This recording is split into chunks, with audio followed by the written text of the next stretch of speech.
Et nous commençons donc comme tous les mardis avec Patrimoine Passion, le rendez-vous investissement passion, plaisir ou investissement alternatif de Smart Patrimoine. Et aujourd'hui, nous avons le plaisir de recevoir Jérôme Dédéian, président de Mon Partenaire Patrimoine. Bonjour Jérôme Dédéian. Bonjour Nicolas. Bienvenue sur le plateau de Smart Patrimoine. Alors le sujet qui va nous animer aujourd'hui est un sujet un peu original, mais bon, c'est la thématique de ce rendez-vous. On va parler d'investissement, plaisir, passion dans les Lego. Est-ce qu'on peut parler d'investissement quand on parle de Lego ? Ah bah oui, il y a une thèse d'investissement puisqu'il y a moyen de gagner de l'argent en spéculant sur les Lego. Alors ça reste un marché très volatile. Mais c'est un vrai marché avec toutes les caractéristiques d'un marché. Alors on va tout de suite déflorer un peu le sujet en parlant de rendement.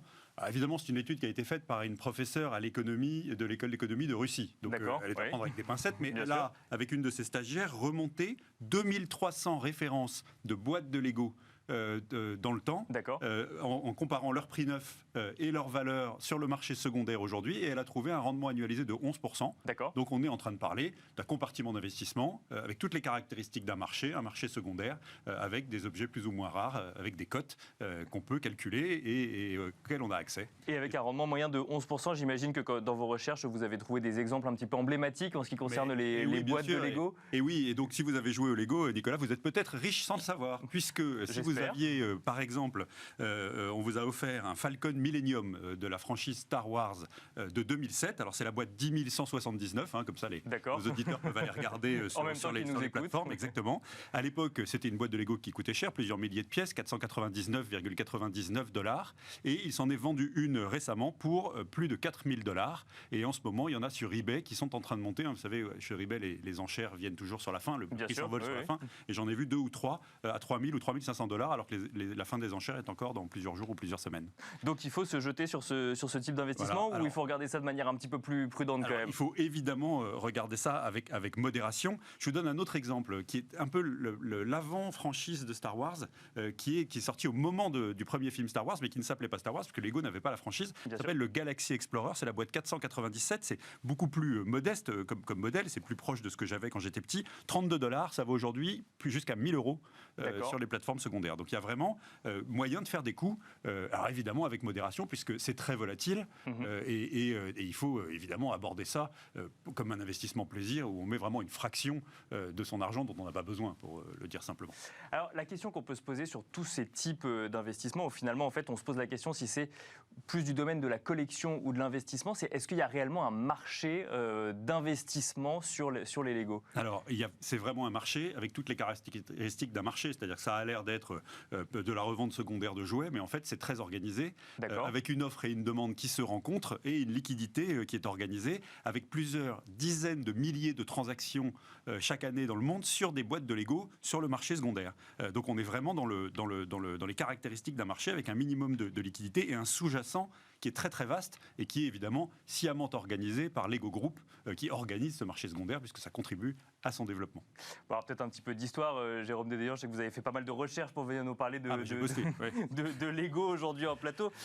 Ça date de quand déjà, Lego Lego a été monté par un Danois qui s'appelle Ole Kirk Christiansen. En 1932, il invente la brique. Et puis, ça marche pas très bien au début, mais c'est le premier. C'était un menuisier en fait qui faisait de la charpente. Ensuite, il a fait des meubles et puis ensuite des répliques de ces meubles qui sont devenus des jouets en bois. Ensuite, son atelier a brûlé et le plastique arrivait. Il a fait venir une machine à plastique d'Angleterre et puis il a commencé à fabriquer les briques sur ses jouets. Donc le premier Lego était effectivement en plastique pour le coup. Alors, était en plastique directement et il a perfectionné son système et il a fini dans les années 50 par breveter la brique Lego de base, telle que nous la connaissons ou que nous l'avons connue quand nous étions plus jeunes. Et il choisit le mot Lego depuis le danois Leggold, ça c'est intéressant, j'aime bien la sémantique, qui veut dire j'assemble en danois. Mais ça fait sens. Mais il ne savait pas à l'époque, et il a eu vraiment un coup de bol, que Lego en latin, ça peut vouloir dire assemble, j'assemble, pardon, en danois ça veut dire joue bien. D'accord. Leggold, voilà. Et en Lego en latin, ça peut vouloir dire j'assemble, mais il paraît qu'il ne le savait pas au moment où il choisit son nom. Alors c'est une entreprise qui a été florissante, qui est toujours propriété de la famille via une fondation, donc elle est non cotée. Elle a vécu d'énormes difficultés dans début des années 2000 parce qu'elle a commencé à louper le virage numérique, jeux vidéo, et donc les Lego étaient déclassés, démodés, etc.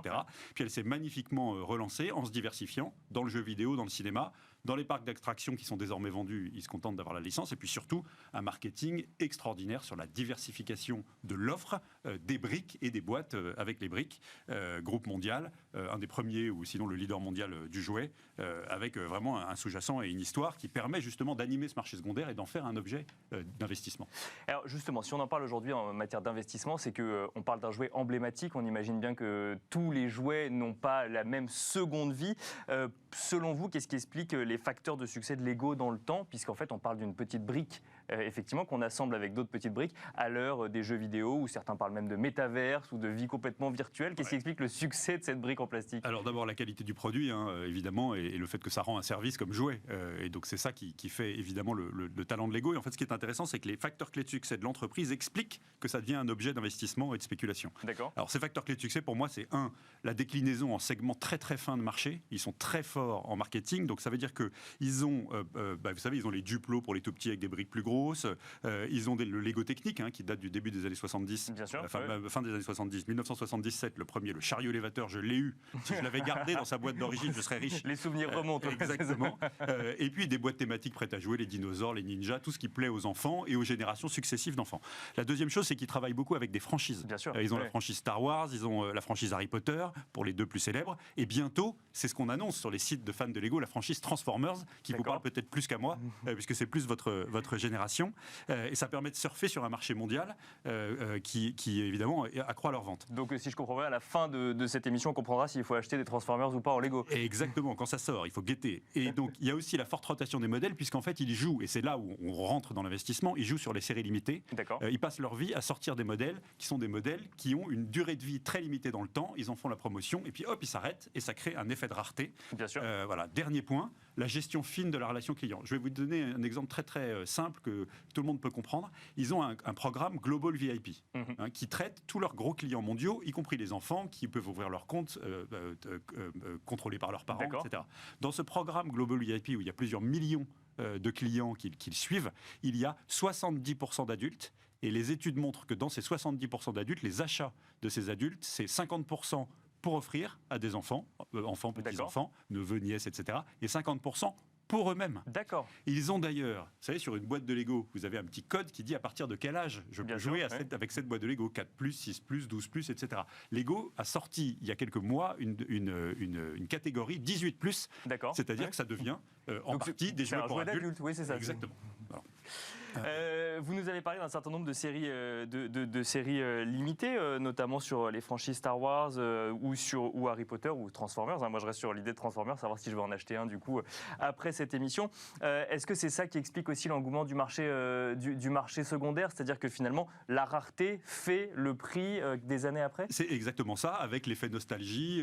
Vous avez connu la franchise, vous êtes fan des guerres napoléoniennes. Il y a des modèles extraordinaires qui ne sont plus édités. On peut rejouer les batailles de Napoléon en Lego, et donc ça c'est tout à fait une franchise et des boîtes qui se valorisent pour les aficionados. Je vais vous donner un exemple. En fait, j'ai une fille de 14 ans qui s'est fait offrir par son parrain il y a quelques années un Taj Mahal en émission limitée, près de 6000 pièces, et aujourd'hui ce Taj Mahal sur le marché secondaire il vaut 5000 €. D'accord. Voilà. Malheureusement, donc elle est riche. Voilà, malheureusement, elle a joué avec. Ah oui, et donc là, ça perd automatiquement de la valeur. Exactement. Et alors c'est là où on voit bien que c'est un marché, si on veut le faire, il faut le faire avec raison et systématisme. Évidemment, ceux qui se valorisent le mieux, ce sont d'abord les petits formats et les très gros formats, les boîtes du milieu, donc petit nombre de pièces ou très gros nombre de pièces. Et la deuxième chose, c'est que si possible, il faut pouvoir mettre sur le marché secondaire une boîte que vous n'avez jamais ouverte, qui est encore scellée. C'est ça, évidemment, qui a le plus de valeur. Donc on voit bien que c'est un objet d'investissement ou de spéculation, plus qu'un objet de jeu. Et donc effectivement, il faut les stocker. Un mot, les bouteilles de vin, on les stocke d'une manière précise. Les œuvres d'art, on les stocke d'une manière précise. La boîte de Lego, on peut la laisser dans le placard des enfants. Sauf qu'évidemment, si vous avez un Falcon Millennium de 2007, il vaut 5000 € aujourd'hui sur les sites secondaires. Donc il faut l'assurer. Alors, quelles sont les caractéristiques pour bien investir en Lego de manière générale, Jérôme Dédéian? Alors en fait, il faut d'abord investir dans des franchises connues. Donc c'est évidemment les premières, c'est Star Wars, Harry Potter, Indiana Jones. Minecraft, j'ai cherché un peu, ou des thèmes blockbusters. Le Taj Mahal, je le citais, mais il y a aussi un Titanic qui devient très rare et qui commence à être très coté sur le marché. Et donc, je l'ai dit, dans les formats les plus petits ou les plus gros, plutôt que dans les formats moyens. Ensuite, évidemment, et là, c'est le bon sens de l'épargne, comme n'importe quelle thèse d'investissement, il faut diversifier en achetant régulièrement. Ne jouez pas tout en allant acheter aujourd'hui un Falcon Millennium de 2007 à $5 000 en espérant qu'il va encore se valoriser. Visez plutôt d'aller chercher des modèles qui sortent, de les garder et ensuite de les mettre sur le marché. Et il faut donc acheter des boîtes à 5 € et des boîtes à 500 € pour diversifier. Et puis, il faut, comme tout, hein, le Lego, c'est du travail, c'est comme la bourse. Et donc, ça veut dire qu'il faut s'intéresser au marché secondaire, c'est-à-dire pour bien régulièrement prendre ses plus-values. Hein, c'est les bases de l'investissement. Et puis, n'y consacrer évidemment qu'une part minime de son épargne, parce que c'est un marché d'une volatilité importante. Si je ne m'intéresse pas spécialement au Lego, est-ce que c'est un investissement auquel il faut que je m'intéresse ou au contraire, ça reste quand même un investissement passion? C'est un investissement passion, c'est-à-dire que si vous n'aimez pas du tout les Lego, si vous n'êtes pas aficionado de la marque, s'il n'y a aucune franchise qui vous parle à l'intérieur des boîtes que vous cherchez, laissez tomber et occupez-vous de montres, de vin, de stylos ou de sneakers selon ce qui vous motive. Il vaut mieux, évidemment, puisqu'il faut y passer du temps, avoir une petite appétence pour la matière et être heureux de le faire. Une petite question, il nous reste quelques secondes. Est-ce qu'on peut se faire avoir quand on achète des Lego? Alors, quand je disais que c'était un marché, c'est un vrai marché. Dès qu'il y a de l'enjeu, il y a des arnaques. Alors, il y a deux principales arnaques auxquelles il faut résister. Il faut être très vigilant. La première, c'est évidemment un vendeur qui a une boîte que vous convoitez sur le marché secondaire et qui va vous faire virer l'argent et ne vous livrera jamais. D'accord. Donc ça arrive. Bien sûr. Okay. Donc, prenez des credentials, comme on dit, sur vos vendeurs.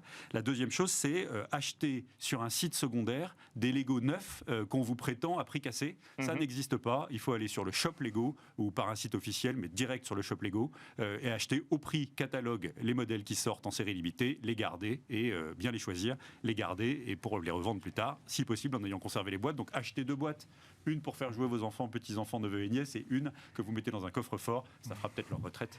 Exactement, espérons.